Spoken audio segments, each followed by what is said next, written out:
Welcome to my channel L O G. তো এটা আমার ফার্স্ট ভিডিও আর ফার্স্ট ব্লগ, তো সব কিছুই ফার্স্ট চলছে আর কি। তো এই ভিডিওতে আমি শেয়ার করব যে আমি আজকে কোথায় কোথায় যাচ্ছি, কি করছি। কিন্তু ভেবো না আমি রেডি বলে যে আমি এখনই বেরিয়ে যাচ্ছি। এখন আমি রেডি আছি জাস্ট বিকজ আজকে আমার কম্পিউটার ক্লাস আছে। তো আমি ফার্স্টে এত রোদে বেরিয়ে আমি আজকে কম্পিউটার ক্লাস যাব। কম্পিউটার ক্লাস থেকে এসে কালো ভূত হয়ে বাড়িতে আসবো, এসে দেন আমি কোথাও বেরোবো, মানে বুঝতে পারছো, কোথাও একটা যাওয়ার আগে আমি পুরোটা কালো ভূত হয়ে যাবো, ঠিক আছে। তো এই রোদে বেরোনোটাই একটা ভয়ঙ্কর একটা ব্যাপার, যে রোদ দেখলে আর বেরোতে ইচ্ছা করে না বাড়ি থেকে। তো সেখানে আমি ঘুরতে যাওয়ার প্ল্যান করছি।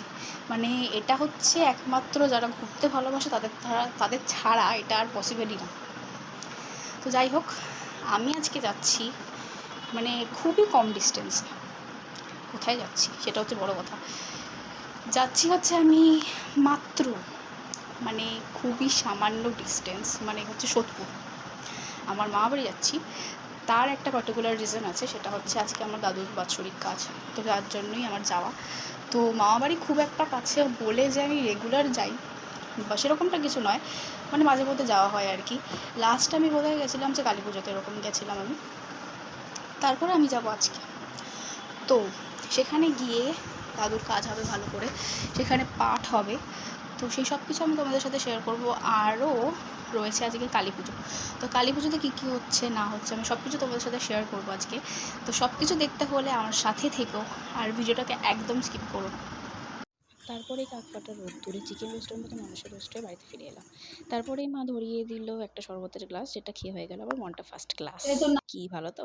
তারপর আর কি এসে চালিয়ে ঘুমিয়ে পড়লাম, তারপর রেডি সেডি হয়ে বেরিয়ে পড়লাম। তারপর শুরু হলো দাদুর পাঠ, যার কিছু ক্লিপ তোমাদের সাথে শেয়ার করলাম। ভক্ত আমাকে ভালোবেসে কি পায় আমার জানতে হবে, অনেক চিন্তা করে ভগবান সমস্ত শাস্ত্রগণকে স্মরণ করে। এরপর আমরা চলে গেলাম গোপুর সাথে দেখা করে মায়ের বরণ করতে।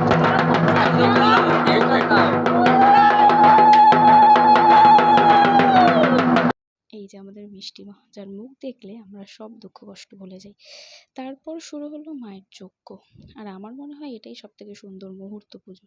তারপর যজ্ঞ শেষ করে আমরা সাথে সাথে মায়ের পুজোও সম্পন্ন করলাম।